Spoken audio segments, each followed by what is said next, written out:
The NBA Gambling Podcast on the Sports Gambling Podcast Network is brought to you by Underdog Fantasy. Sign up with the promo code SGPN. Get a $1,000 bonus credit.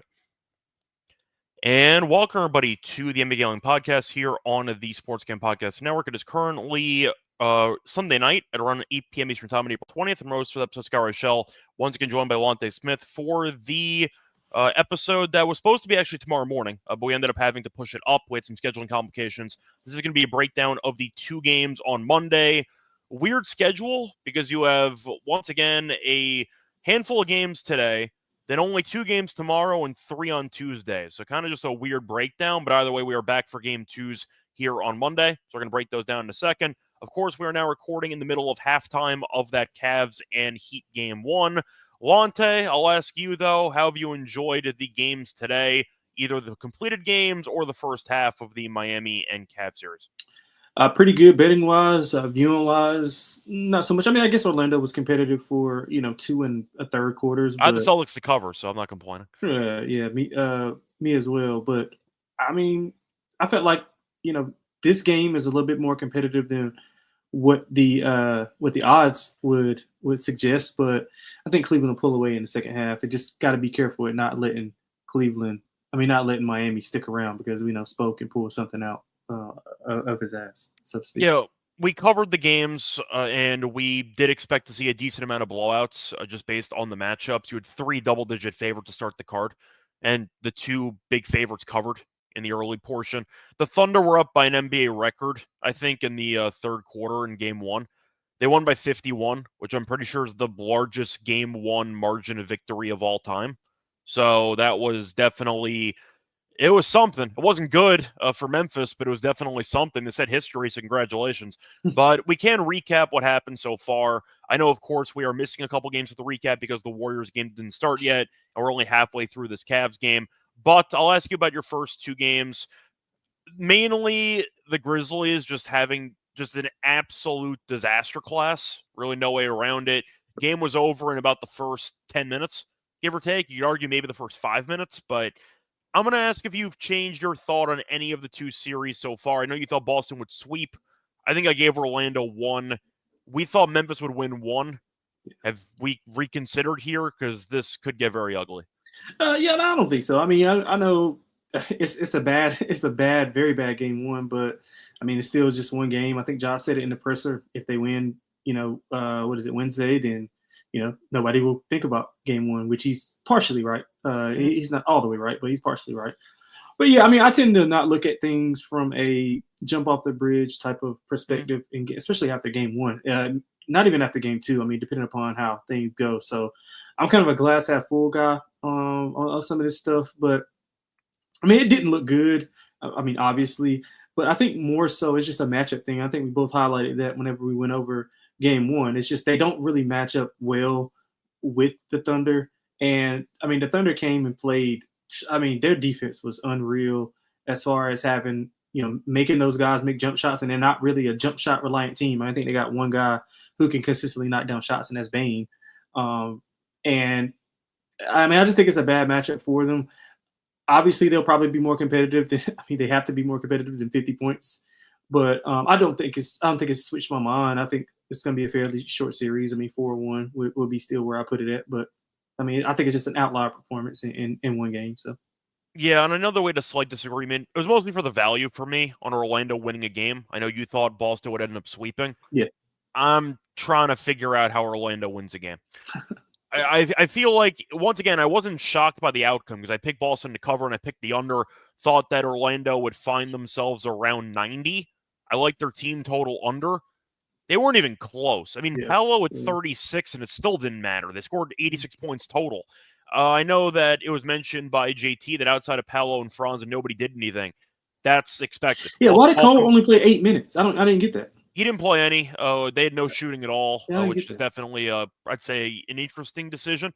My guess is for defense, they knew it would just be hunted. So they decided to take him out, trying to go for extra length. I don't think they have a better option. They can't score anyway. But if you're asking the argument, I think it's because Cole Anthony's small, so they know that he'd get killed in pick and roll switches. That's probably my guess on what they would do and why they didn't use him. But yeah, it was ugly. I mean, Orlando got off to a very good start. They were actually leading at halftime. But the problem was they had a monster half by Franz and Paolo, and Tatum and Brown did nothing, and they were only up 1. And I tweeted about it, and you could tell that Boston was going to eventually, blow the doors off the potential matchup, and they did, as they were up 10 about 5 minutes into the third quarter. And at that point, the game was over. I'm just trying to figure out how Orlando scores. I mean, we're going to break down a bit more about, I'd say, the matchups and stuff and what adjustments you can make for Game 2, which is not taking place on Monday. We're only doing the Monday games. But I do want to at least bring up the fact that it felt like Orlando had so many zeros on the court offensively. Yeah. Wendell Carter Jr. did nothing. I mean, we know Isaac's not a great shooter. Even Franz, they were sagging off him by about 5 feet on the three-point line every time. You're just going down the line like Black from three-point range they don't care about. A lot of guys, man. They have so many guys that can't shoot. Yeah. And it's just going to kill them. It's the wrong team to face. Yeah, they were better off matching up against the Cavs than Boston. Pretty much. I mean, you're looking at Tatum, who didn't have a great game, had a good rebounding game, though. His X-rays came back negative. Porzingis at 5 points. Who cares? Didn't even matter. Derek White at 30. They just didn't have anything to offer, Boston, really, in the second half in particular. But I do want to, once again, recap what happened a bit more in the Saturday games, because we are going to break down 2 of the Game 2s that were, of course, the Game 1 continuation from Saturday. Before we get into that, though, a brief reminder that you hopefully did join the SGPN basketball contest, which is free to enter. 1K first place prize, winner take all, pick every game ATS. If you did not enter it, that's fine. We have a lot of free contests year round. But a reminder, we also have all of our podcasts and picks in one easy location. Check out the SGPN app, free to download on all of the app stores. Anyway, Lonte, anything else you want to add in terms of your takeaways from the games on Sunday, or should we just move on to the games on Monday? No, but it'll be interesting to see what the minutes workload for Jalen, for the 2 J's will be. I mean, I know the X-rays came back clean, and Tatum said he was fine in the presser, but he kept shaking it out the entire game, though. Yeah, and the wrist is not, that's his shooting hand as well, so that's something to monitor. And like he's got this quick twitch on his jump shot, so that's a little bit concerning. I know Jaylen Brown looked okay, and they asked Mazzulla about his minutes, and he was like, no, it wasn't like by design or anything like that. He just know that they're a physical team, that Orlando's a physical team, and he kind of just wanted to play a lot of his guys. So I'll be interested to see how that affects how that looks going forward. But overall, I think the first 2 games were just like kind of things that we already envisioned. So it was pure chalk. It's not really a ton of takeaways outside of the the injury concerns long term for Boston. Yeah, the main takeaway that I had for Brown, I just did not think he looked that great defensively, which is fine. He missed a couple games. He's coming back, but I thought defensively he wasn't as good as he usually is on the perimeter. And that's partially why Paolo ended up with 36 points. Yeah. I mean, he did his part. Nobody else really did anything, but Paolo got his points. So we'll see what happens. But damn, that Orlando team's playing in the wrong decade. They would be so good if they were playing in like 2007. They'd be so good, but unfortunately, we're in 2025. Yeah, I mean, they could have just like why they don't play some of the guys that can they're screwed anyway, but they can't shoot. I don't get what the point of drafting Jet Howard is if you're never going to play the guy. Is he that bad? He can't be that bad. I mean, he can stretch the floor at least. I mean, they play Caleb Houston more minutes than Cole Anthony. And Cole Anthony, I mean, I get it matchup. Houston's a bit bigger, so I understand. I feel like once again Mosley was so concerned about using smaller guys for the sake of switching defensively that he's just ignoring the fact that his team has no floor spacing on the entire court. Yeah, I would rather have the offense than they're going to attack. They're going to find screwed anyway. To be clear, yeah. So you might as well just get the offense at least there. At least Cole will compete at least, but I actually can't remember how many minutes I've seen Jet Howard play since he got drafted. Me either. And he was like considered a reach. Like they took no. It wasn't considered. He was a reach. He was a reach. They took him because he was supposed to be a potentially elite 3-point shooter. Once again, that's the ceiling. He was viewed as a solid 3-point shooter, or he could blossom into one. A rotation level guy was the hope. And is he just a bust because he doesn't play? I mean, I guess it's a bust related to not being productive. I mean, he just hasn't had. I don't think he's had many opportunities to be able to play. So I don't really, want to throw the bust thing around. But I mean, he just hasn't had opportunity. I don't know if that's coming from just him not practicing or practicing well, or competing well with the G League team or whatever the case may be. But yeah, that's concerning for sure. Yeah. Anyway, point is we are going to move on to the games on Monday. Apologies if you wanted a recap on the Sunday game ones between the Warriors and Rockets, as well as the full recap of the Cavs Heat. But apologies, based on schedule, we have to record a bit earlier. Anyway, time to get into the preview of the games. By the way, just to mention, when we get into the actual preview, we are going to recap what happened in game one as well during the actual preview. So just keep that in mind. We didn't forget about those two games for Saturday that we're going to talk about. Anyway, point is, for the first game on the Monday card, you have the Pistons taking on the Knicks. Knicks are laying 6.5, and the over-under is at 222.5. Very weird game in game one, where Detroit was arguably the better team for 3 quarters. I know they were leading, but you can argue that it was definitely not fluky. Detroit looked good. They brought it to the Knicks on a couple of occasions. Knicks went on a couple of runs, and Detroit responded and were able to open up a decent lead. Then the fourth quarter started, and they took a 5-second violation inbounding the ball, and they got a 24-second shot clock violation. And then the Knicks went on a 21-0 run, and the game was over. So Detroit no-showed about, you can argue the entire quarter, but I'll say they no-showed the first 7.5 minutes of the quarter, and the game was over. And Brunson took over. He had 34. But the Pistons just looked like a very young team. We talk about experience or lack thereof in some cases. That was a perfect example of why experience matters, because Detroit got to a spot where they were on the verge of winning a playoff game for the first time in, I don't know, about 3-4 presidents. It's been a long time since they won a playoff game. Yes. And they immediately imploded.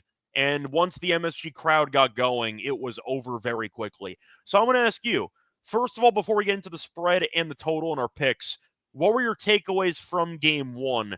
Do you think Detroit actually builds on that and learns, or is that a serious potential lingering effect negatively for Detroit, where they had a great game and they immediately fell apart as soon as the game got tight?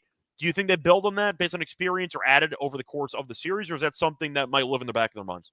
Yeah, I think it's more of the former than the latter. So I thought Detroit was outplaying the Knicks for 3 3/4 and probably like 4 minutes. They were up 9 with like 9 minutes to go or 8 minutes to go or something like that. And then it kind of avalanched. I thought he took Cade out. I think it was a 21-0 run. It did avalanche. Yeah, and I think he took Cade out at a weird time. He took him out with like right when they started that run. I mid implosion. He took them out. Yeah. So I thought that was kind of weird.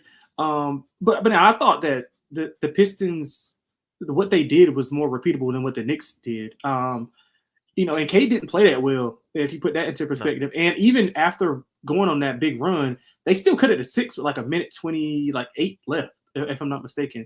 And they had chances to kind of extend whenever they went on that first part of that run. I think like to cut it to maybe like 1, and then Beasley misses a wide open 3, and then Hardaway misses a wide open 3, and then they get an offensive rebound, and Hardaway misses another 3, and that kind of just spilled into what transpired for the rest of that run. But I mean, Tim Hardaway Jr., by the way, has never seen a shot he has not liked, because he was jacking up some really bad shots once the team started imploding. Yeah, absolutely. But and then, anyways, sorry. Yeah, I mean, and I think they got to do. I think the Pistons found something with a little bit more Schroeder and Cade, getting Cade off the ball to get OG. They're gonna put him in a lot of pin downs, maybe even some floppy actions to kind of get OG off of him and get him into his spots, because that was a big reason why Cade struggled. And the turnovers was a thing that I mean, I don't know if you guys talked about it, but I wrote an article for the site, and it was just evident that the Knicks don't force a ton of turnovers. It's more so the Pistons just lackadaisical, throwing the ball away, and they're just live ball turnovers, which is something that you can't have in playoff situations. Just for reference, by the way, it was a 19-9 in turnover. Right. Yeah, especially in that building, when you know what happens whenever they get rolling and they start, you can kind of feel the tide shifting a little bit. And I thought that maybe got to the Pistons here and there. But again, they kept their composure a little bit. They fought. They cut it to 6. So I would give them a moral victory there. But it's some things that they did that were repeatable. I didn't really like a ton of stuff that I like. I mean, it wasn't a ton of light from the Knicks outside of that run. I mean, Brunson was okay. I know his ankle was kind of hobbled. He was kind of hobbled on his ankle a little bit. It felt like they were sleepwalking, though, for about 3 quarters. Yeah, and then Bridges came in at the tail end of that run, and he hit a couple baskets. But, I mean, OG played out of his mind, and he has been playing out of his mind for, like, the past month. So I thought Cam Payne was fantastic. yeah, absolutely. I Game think one. Payne. I mean, how often are we going to see that? I mean, he has one of those moments every now and then. He was in But the closing unit. I didn't see that coming. yeah, he was. I mean, they put Bridges wasn't playing well. Yeah. And I think Towns was big down the stretch as well. Defensively, he was really big. And they're going to have to, like, Pistons are going to have to find out what to do with Duren, because like his physical nature works on certain guys, but Towns can kind of just bring him out of the lane, and then they're kind of just putting Josh Hart on him on the defensive end. So it's kind of hard. That's why they can clog the paint for those pin downs where Cade, they can just kind of double them if they get OG off them. So yeah, I think I like the Pistons. I mean, I know we're gonna get into your thoughts as well, but I like the Pistons to kind of rebound here and kind of win this game. I just like what I've saw. I like more like sample size from that specific game, what I saw from them, than I did the Knicks. Yeah, I feel like, once again, it's a pretty weird game to evaluate because the Pistons were the better team for 3 quarters, and then they got outscored 40-21 in the fourth quarter, and the game was over in a 5-minute run. So it's kind of weird to break it down because Tobias Harris had a monster first half, and then I think he scored like 3 points the entire second half. He didn't do anything in the second half. You saw Hardaway Jr. of 19 points, but he was really bad in the fourth quarter. Cade at 21 and 12. He didn't shoot well, but overall he had an okay game. 6 turnovers, though, is not ideal. You mentioned Duren, who I thought was abysmal. I just feel like when you're looking at how Duren played, if you're not going to dominate the boards and you really can't hit a jump shot, then I don't know what you're going to do in the series. And he had one attempt to near the rim where he had kind of had Cat on him and he bricked the layup in the middle of that run. But him and Stewart didn't do much. I mean, Stewart was a +8. He only had 2 points. But your two centers combined for 44 minutes and scored a total of 9 points. That can't happen. I thought Stewart and Duren were drastically outplayed by Cat, and I feel like that was definitely a concerning development as the game went on. Duren, I don't believe, scored in the entire fourth quarter, and he played a decent amount of those minutes, but it felt like Stewart was in foul trouble pretty early on. He had 5. Duren had 4 as well. He was in foul trouble early in the first quarter. I know Josh Hart was in foul trouble. That didn't matter for the Knicks, but I feel like the concern that you run into is kind of what we talked about in the series, which was if K does not have a great game, they're kind of screwed. And you're looking at the Knicks, who I know were not great for the first 3 quarters, but they had 3 separate guys score 23-plus points. They had 5 separate guys score 14-plus points. And it just felt like the Knicks, at the end of the day, were the more trustworthy team because they had got better looks. They did not turn the ball over, and they were willing to adjust lineups. I'm going to give props to Tibbs because he threw Payne in to start the fourth quarter, which I did not see coming, and Payne was great. And whatever lineup they found actually worked out very well. So you're going with Detroit plus the points to bounce back. Are you picking a win or just a cover? Yeah, I think they win. I think they win. I think they win this game and put a little bit of pressure on the Knicks. I think they found something. Like I said, I think they found something with those Schroeder minutes. And Tobias, I didn't even mention Tobias, but he was really great. He was carrying him early. It was such a weird game, though, because he was so good in the first half and so invisible the second half that it's kind of tough to fully break down his game. Yeah, and I thought the Pistons shots that they were generating were like repeatable. I'm looking for, in the playoffs. I'm always looking for repeatable things. Like obviously, that's what's going. Like they were getting wide open looks. Like those looks at the end of the game. Well, like towards the end of the game when they were at the end of that avalanche, when they still had a shot to kind of put it back in their position. Like they got wide open looks. And I think that is something that they can generate and build on. I mean, obviously JB's, a veteran coach. He's been in playoff matchups. And the Knicks, I think they are better whenever adversity hits for whatever reason. Like they can't play well on a consistent basis throughout a game. I'm going to say can't, but I don't think they play as well as they do when until adversity hits. It's Celtic syndrome. They have a lot of mental lapses until they have to start actually trying. Exactly. And I think that what they're going to do, I think they'll see a lot more of Isaiah Stewart. I think you'll see a ton of him. They're going to force Towns to kind of beat him off the dribble. And, I mean, that bothered him in the first quarter. He didn't score in the first quarter. Towns didn't score in the first quarter at all. And I think they'll have to kind of space out the floor a little bit more. So they have to play one big and, have Schroeder, Tobias, Beasley, and Cade. So I think that's a lineup that'll be advantageous for them. I love the points in the game. I think it's just right. I think most of the time we don't see a ton of big adjustments throughout the series unless something drastic happens. And generally this is what it was at, 6.5, 7, and around the same total. So I do like the over. I think both teams will be able to score. The Pistons have to fix that turnover issue. If they don't, the Knicks are able to get out in transition, and it'll be a nightmare for them. But all in all, man, I like the Pistons to win this outright. I like the 6.5. I'm going to go over as well. Yeah, so in game one, I actually did like the under. That didn't work out. Both teams shot too well. I think I agree with you about the over. I just thought the game was played at a faster pace than I expected, and that's kind of on me. But I do think at the end of the day, you're going to see a pretty competitive game, but I think I'm going with the Knicks. Even though I did pick Detroit initially to go 7 against the Knicks, the problem that I have is how well the Pistons shot the ball from the three-point line in particular, and they still lost by 11. They shot 47% from 3 roughly, and they ended up getting 39 points from Hardaway and Beasley, and they still lost.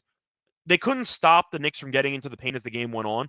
The Knicks had 62 points in the paint, and the Pistons had 46. Duren was a complete non-factor. Stewart was in foul trouble the entire game. I guess the question that I have is, do I think the Pistons can stay in front of Brunson and company, and do I think the Knicks will not score 55-plus points in the paint? What was the fast break points? I'm sorry to cut you off. Because I think a lot of points were 22-19 in favor of Detroit. Yeah, okay, I thought so. But the main issue was, once again, the paint points, because the Knicks got downhill as the game went on. And points off turnover was big for the Knicks, too. I'm assuming, obviously, they had a ton of them. If you wanted to go for the bench points, unfortunately, ESPN doesn't have it listed. I have to pull it up on NBA.com. But the point is, I just think the Knicks will be able to get downhill too frequently, and I think that's going to be a problem, because the Pistons, I don't expect to shoot 47% from 3 again. So I'll go with the Knicks in this game. I don't mind a Cade prop, so you want to go for a double-double. He had 12 assists in the first game. But I feel like the Knicks found something, and I just question Detroit's center rotation with Stewart and Duren now. And when you're against Cat, that's a problem. And Duren and Stewart gave them no rim protection in the first game, which I think is a concern. So I'll go Knicks, and I'll go with the over in this game. So I'll agree to disagree a bit on the side. Anything else you want to add for this game? No, not really. Cool. So before we get into game 2 of the Clippers and Nuggets series, quick reminder that we're brought to you by our sponsor, Edgewood. If you ever tried to deposit into your account at around 2 a.m. and had your deposit denied, bound to happen to you with Edgewood, because they're the first ever bank account built for bettors. They also give you fast, reliable access to your money, make it easier to move money where and when you need it. You also do it without the delays that come with regular banks. And a reminder, good cash rewards. You could get a cash rewards deal every time you deposit into a qualified gambling account. You get 0.5% cash rewards, and there are no usage fees, no minimum balance. You could also use the responsible gambling tools that EdgeBoost has for you to help you make informed decisions and to help you, once again, manage your bankroll with, I'd say, more effectiveness. Go to EdgeBoost to bet, promo code SGPN, sign up with the promo code SGPN at edgeboost.bet. Once again, sign up for the EdgeBoost card today. We're also brought to you by MyBookie.ag, because they're the book in every sport. They have the NBA playoffs, the NHL playoffs. Congratulations, Lonte, by the way. Last time we did a show, the Hurricanes had not won yet. So congratulations, you were up 1-0 after they had 45 shots on goal, I think, in the game against the Devils. But if you want to bet on the hockey, you can. They also have props in every game. And a reminder, you could also use MyBookie from a ton of locations. You could also use crypto for easy deposits, lightning fast payouts. You could also head to MyBookie.ag with the promo code SGPN for a great promo with us. 100% does match up to $1,000. Terms and conditions apply. MyBookie.ag promo code SGPN. Welcome back, everyone, to the NBA Gambling Podcast. Went to the first, once again, game on the Monday card. We went through game 2 of the Pistons and Knicks series. Time to move on to game 2 between the Clippers and the Nuggets. I know we briefly talked about this, actually, in the last episode, because this game ended after, or I should say before we went live. So we actually did talk about this, but I kind of want to go a bit more into it. Clippers were dogs in game 1. Then they lost but covered. Shout out to Norman Powell. Now they're favored, laying 1.5 on the road, and the over-under's at 218.5. Now, I'll start off with the Game 1 recap. Now that we've had about a day or so to let the game marinate, the Clippers should have won the game. They, in my opinion, punted it. Turnovers were an issue. They were up basically the entire game in regulation, and the Nuggets never led by more than 3 points in regulation at any point, and they still won the game. So I'm going to ask you about your main takeaways now that we're further removed from the game. What were your takeaways in terms of what might translate to game 2 and the rest of the series? Do you think, even though Ty Lue, we know, has come back before from deficits, do you treat this as a must-win game for the Clippers on Monday? Must win, no, but I think it's indicative in the point spread of what the odds makers thought. And this is one of those games where it's like one of the things that we were talking about last series preview whenever we were talking about the Knicks and the Pistons was, point spreads you generally stay the same, but this one flipped a whole just like 3.5 points because they were 2.5. Yeah, it was 2.5 or so. Once again, Denver did not cover, but they won the game, and now the Clippers are favored. Right, and I think that's indicative of what we saw because, again, the Clippers kind of went away from some stuff. They were playing some weird lineups. That I know we talked about it briefly, but, I mean, by my notes, so James Harden was in foul trouble, which kind of hindered that pick and roll with him and Zubac, which was really effective. And Kawhi was kind of like picking his spots, but he was like non-existent in the first quarter. He was so passive down the stretch. And he had that brutal turnover off his knee, which allowed Westbrook to hit the three-pointer to go ahead. He was 0 points in his first quarter. I think he had 12 in the second quarter. And then he was non-existent in the third quarter and like up and down in the fourth quarter. I mean, he had that big turnover on Jamal Murray. He was kind of too slow to make a move where they could have pretty much put the game away. I think they were up one. They were up one with the ball. And then he like 30 seconds over, and then Westbrook hit the three-pointer to go up two. Right. But again, I think some of the stuff that the Clippers, like the reason why they lost, I mean, Russ was a big part of that.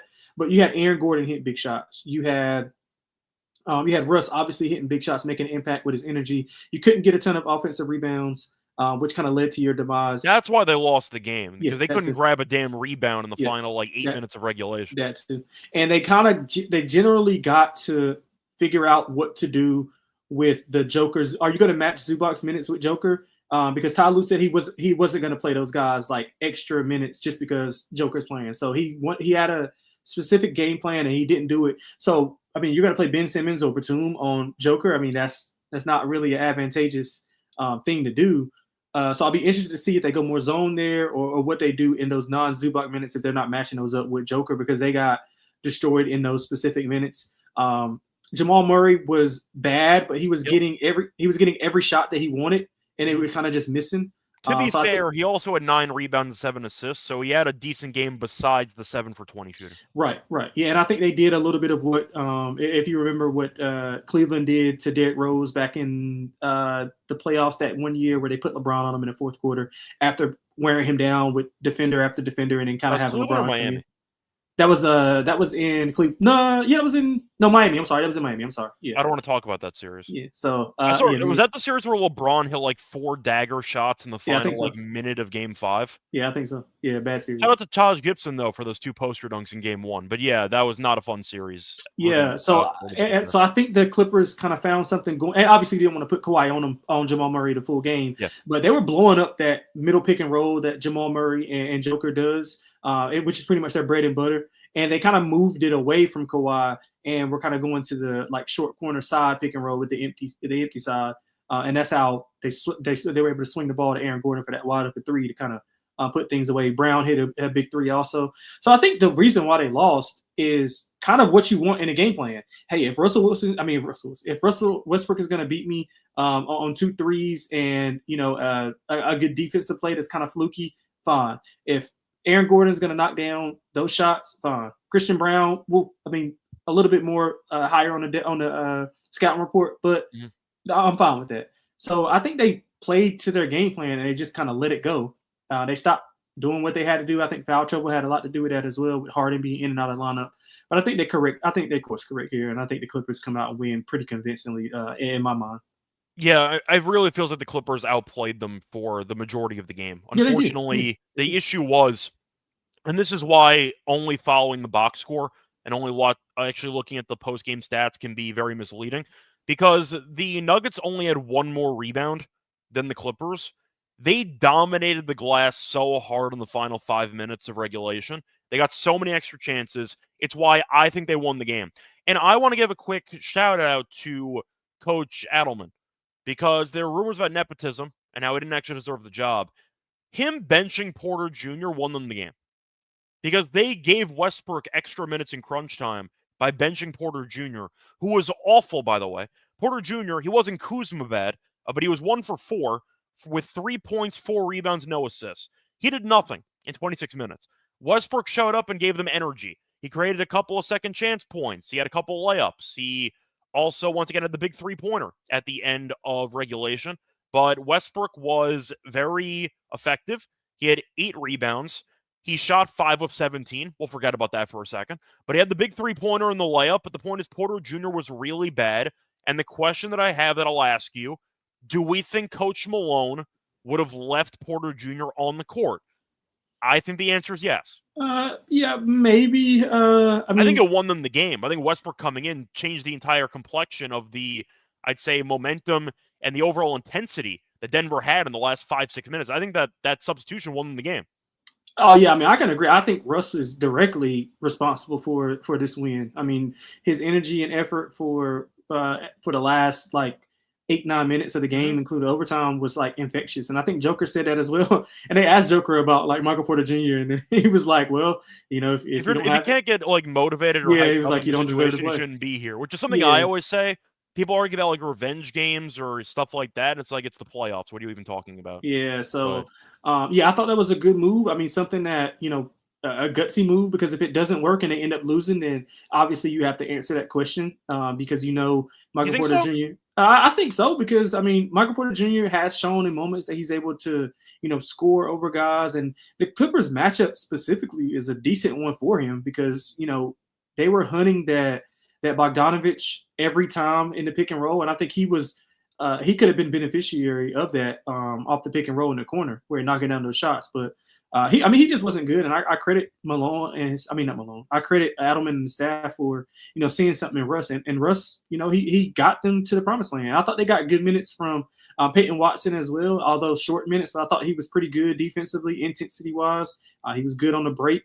He ran a couple pick and rolls and got Joker into some good looks as well. So credit to him for playing some of those young guys. I know Malone was not in the business of doing that. So credit to him and his staff for in-game adjustments. They adjusted that. Yeah. That couldn't have been in the game plan for sure. For a new random interim coach who's been really just thrown into the fire, he's been so much better than Memphis' coach.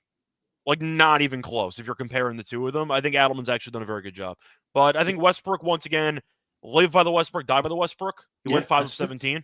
The Clippers will gladly let him shoot himself out of the game plan. Yeah. So if you want to go for Westbrook threes, I guarantee he'll be wide open for about 7 of them. I don't know how many he's going to take, but they're going to keep daring him to shoot. And they did in overtime again. And he also took once again, he avoided taking the three-pointer to potentially win the game. And they ran out of time in regulation. But I don't know if he would have had to answer that many questions because Porter Jr. was that invisible on the court that I feel like nobody really would have asked. Why'd you bench him? Oh, because he was 1 of 4 and he didn't really do anything the entire game. But I understand what you're saying. The Clippers should have won the game. But there were a couple ways to look at it because they were very sloppy with the ball. By comparison, Denver had 11 turnovers and the Clippers had 20. Kawhi had 7. I thought Kawhi was 9 of 15. I think he's got to shoot more. I thought Harden was great, by the way. I thought Harden had a great game, especially overtime. He was the only one who showed up in overtime. Yeah, he was great. He was great. Clutch. That floater was working. They got away from they really got away from that Zubac Harden high pick and roll. They were getting to the first quarter. They were getting to the rim. It was like a valet line. They were just going to the paint, attacking the paint, and then they kind of just stopped. And I was wondering why. I mean, I know Harden. They don't really have a secondary ball handler. So that maybe is the issue. They do technically for Kawhi, but it's solely for isolation. Right. But I'm saying to do what Harden does as far as finding cutters and finding guys playmaking, they don't really have another play. Yeah, they don't have another playmaker. And Ben Simmons doesn't shoot, so he doesn't count. Right, and he can play make and run the offense, but again, he's just such a net negative offensively that they can kind of just give him a Draymond treatment. Pretty much. So yeah, but I thought Harden was incredible in that game for everybody, including myself, who gives him a lot of flack for not showing up in certain games. He was really good in this game, really good down the stretch. I think they need more from Kawhi. I think they need more from Norman Powell. I need a ton more from Norman Powell. I need a ton more from their bench. Batum was great, but again, we talked about repeatable things. Some of those shots he was making, that was ridiculous, some of the shots he was making. Yeah, I do want to ask you, because I know that Bogdanovich can give them some shooting and some size. I don't really know why Amir Coffey got taken out of the rotation. I like Amir Coffey. I think he's a good player. Yeah. I think that he provides good effort both ways. I don't know why they don't use him. Yeah. I think Coffey's actually a pretty solid role player, and he shot 40% from 3. I feel like you could use him in the series. Maybe it's not maybe it's a one-game sample bias, but I thought Bogdanovich and Derrick Jones Jr. really did not look good throughout the entire game. Now, maybe they'll figure it out. It would mostly be Bogdanovich. because at least Jones Jr. gives you some athleticism and he's a good defensive player. But if I'm asking you right now who you'd rather see getting minutes in the series, Bogdanovich or Coffey, I think I'd rather take Coffey, actually. I like Amir Coffey. I think I like him too. I mean, I think it's just, obviously just a smaller sample and we haven't seen it. So you kind of want to see it before, so you can like Coffey in actual action. But I think what you got to do with Bogey is you can't play him. You can't how some teams, and Ty Lue did this, he staggered some of his bench with some of his starters. I don't think you can do that with Denver. You have to see what Denver's playing. I don't think he's able to play when Joker and Murray are on the court at the same time because they're just going to match up hunt him the entire time. And granted, they'll still match up hunt him, but at least it's not with Joker and Murray. So I think you got to be selective in when you play him. And I mean, if he's knocking down shots, then you kind of just got to live with it. So I would match his minutes with like Michael Porter Jr. Because they're somewhat of the same type of a player, offensively, defensively. But yeah, I think Bogey will be fine. I mean, you just have to find his spots to play him. I mean, he wasn't aggressive either. I also don't think he's a good defensive player. I think he's not. That's not on that end. Yeah, that's not going to change. But if you knock down enough shots, then they'll forget about your defensive effort. Yeah, I think what I'm saying is that I think Coffey's underrated enough from three, where his defensive upside compared to Bogdanovich might give him some extra value. But anyway, point is, game one was disgusting, but Denver found a way to win, and the total plummeted after game one. Now we're, I think, 6 points lower in game two. So I'll ask you, I know you like the Clippers in this game. What do you like for the total? Yeah, I'm still going to go under. I think we're going to see a lot more slower pace. I mean, you saw Denver was not trying to run at all. Even when they had a chance, like turnover wise, they were not trying to run. Well, they have to because their entire bread and butter is pick and roll Murray and Joker, and they want to slow the game down and make it ugly. Right. So. And I think and I completely agree with that. And that's exactly why I still like the under. And I think the Clippers, Tyronn Lue talked about pace, but again, I'm kind of interested to see what he does from game one to game two, because obviously I think all players say this, like the biggest adjustments come from game one to game two. So I want to see what he makes. And if he does kind of try to speed the Nuggets up, he talked about putting Joker in more pick and rolls. I think, like I said, he got away from that. I don't know why.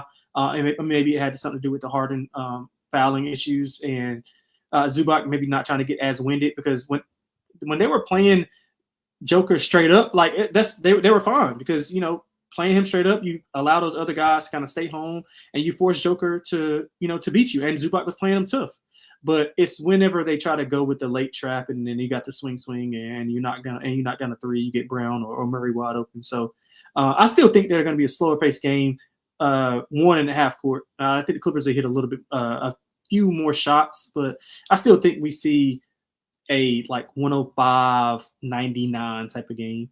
Yeah, so just to be clear, even though I did pick the Clippers to win in, I think, 6, I still picked Denver to win game 1. So I got the outcome I expected. I thought Denver would cover. They didn't cover, so that's kind of interesting. But still, I think the Clippers bounce back and win. I still think they were the better team for about... Absolutely. I would say the whole game, to be honest. I would say the whole game. No, but I'd say the last 7 minutes definitely got ugly because they couldn't rebound the ball. Yeah, that's fair. I'll say 41 minutes, I thought they were the better team. And unfortunately, that was not enough for them to win the game. The problem that I have, the underrated aspect, is the fact that Porter Jr., I know, didn't play well. So we'll see what his, I'd say, role is going to be moving forward. But Murray has barely played in the last month or so.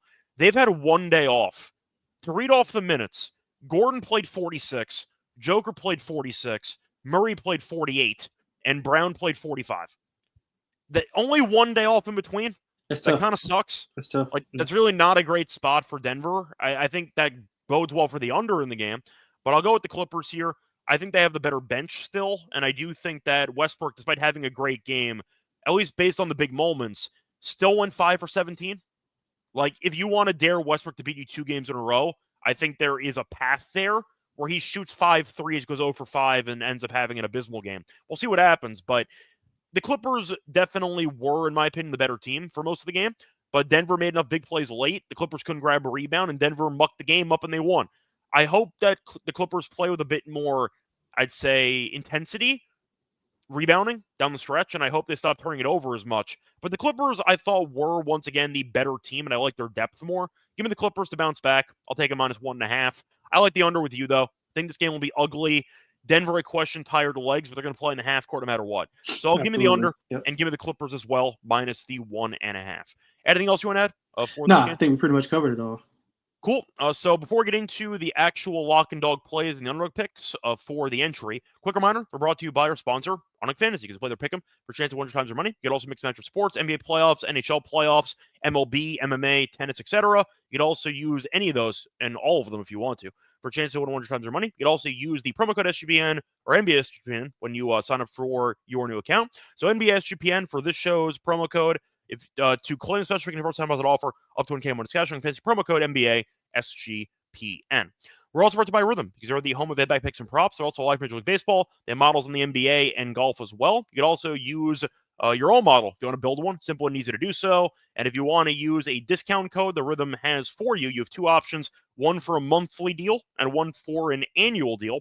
Monthly deal, 25% off with the promo code SGPN25, 50% off the annual deal, promo code SGPN50. Once again, there's Rhythm, promo code SGPN25 or SGPN50, RITHMM. Welcome back, everyone, to the Migueling Podcast. Went through both games on the Monday card. First of all, Lonte, I know that we say we're going to do the lock and dog first. Are you a bit annoyed there are only two games on the card tomorrow? Yes. I feel like there should be three minimum in all these days, but I don't really understand the two. I think they want to space it out as much as possible. To compete against what?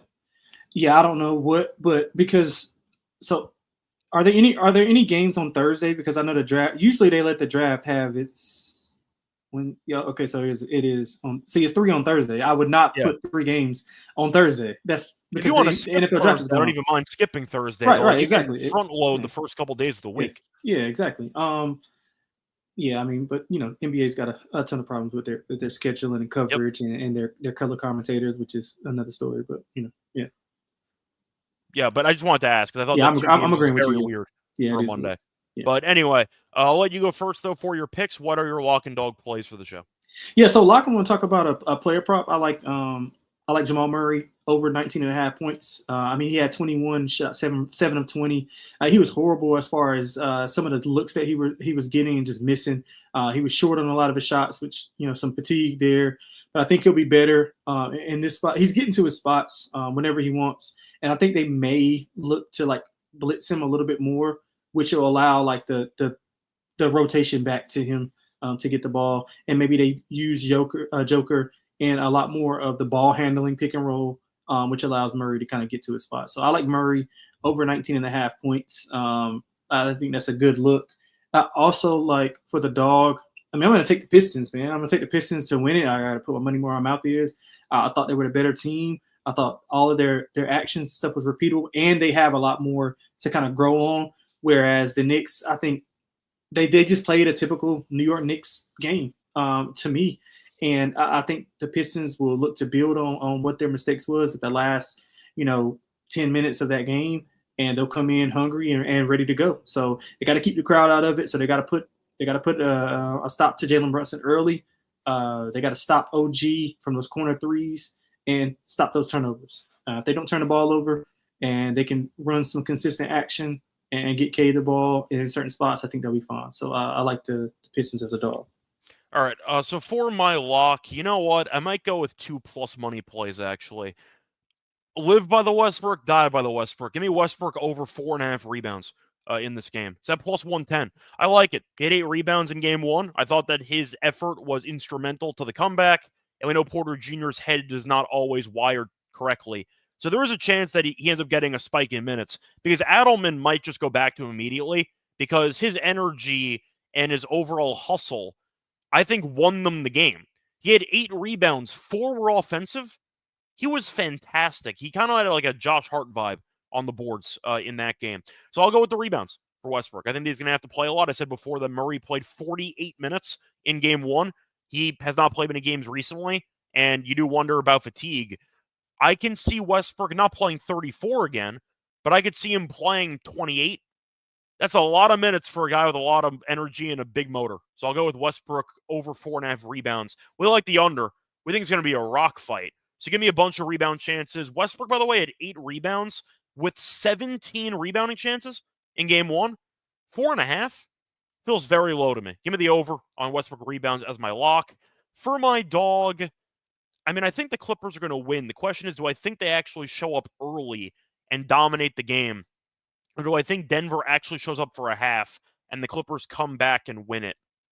I have to imagine the Clippers, after that loss, might show up and try to jump this team. So I think I'm going to go with the Clippers, but I am going to go with the Clippers halftime full-time at plus 175. Clippers are only laying 1.5, but I do think that they got off to a good start in the first quarter of game one. Had a really bad, 5-minute stretch to close the first half, but I do like how Harden has been getting to his spots. He looked great in game one. Kawhi, I think, once again, had a bit of a hit or miss game, but Powell was quiet. They have a couple ways to improve, and I do think that there is definitely a path there where the Clippers make some adjustments with Ty Lue. They show up, go up early again, and don't choke this time in game two. So give me Clippers halftime, full-time at plus 172 as my dog. Apologies for Knicks and Pistons bettors, but I skipped the game for the segment, so sorry. Anyway, for the underdog picks for the entry, Lonte, do you want to run back the Westbrook rebounds that I had, or do you want to consider going elsewhere? First of all, do you like the play? Yeah, I do. I think Russell gets some. I think he'll get the opportunity to be there, and we saw the difficulty that the Clippers had rebounding, and maybe they counter that and pay a little bit more attention to him. But I mean, Russ's activity is unmatched, and he's going to play hard. So I think he'll be able to get some of those. And to think about it, he's not really getting guarded on the perimeter, so he can crash in from the corner to get some of those rebounds. So yeah, I definitely agree with the Russ rebounds. Yeah. And do want to ask you if you like any other plays that you want to throw in there for the underdog entry. I was tempted to go with Kawhi for my lock, 24.5 points. That's fine. I was tempted to go with that one. So I do love that one. So I was gonna say, do you like it or you had some cold feet? No. I like it. It's just that I like Jamal Murray better. Oh, that's fine. I mean, we can do Murray too if you want to. You want to do those? No. I don't want to double up on that. I wanted to at least give a little bit more. Okay, that's fine. That. But yeah, I like the Kawhi one, and then for the third one, what else did you like? To be honest, I might be tempted to fade Michael Porter Jr. If we want to go for the potential repeat of game one. Yeah, I don't hate that. Actually, I thought about Cade assists. Cade 12 in game one. Yeah, I mean, Cade is. I think KPRA is going to be a good look as well. But yeah, I would be prone to assist is fine. Try to get the ball out of his hands. Yeah, that's fine. So his assists are at 9.5. I'll take the other option instead. Give me the double at a better price. Oh yeah, that's fine. Yeah, that's fine. So once again, the 3 picks we're going to have for the underdog entry, we're going to go with Cade double. We're going to go with the Westbrook higher 4.5 rebounds, and we are going to go with the Kawhi higher 24.5 points. That's going to wrap it up for this episode. Once again, a reminder that we normally will have episodes during the week at 11 a.m. Eastern for that day of games. So Tuesday, we'll be back Tuesday morning for those games. But once again, hopefully you do enjoy the show. I know that at night, we do have the shows on the weekend. So hopefully you've been catching those. Do want to ask, though, for the comment section after you actually watch the video, let us know if you prefer the day of or the night before. Because we can, in theory, do some episodes the night before on weekdays, but it comes down to scheduling. So let us know if you prefer the night shows or you prefer the morning of. So just something to keep in mind. Just want some feedback there. Anyway, till next time, good luck to all of you and all of your bets. Bye, everyone.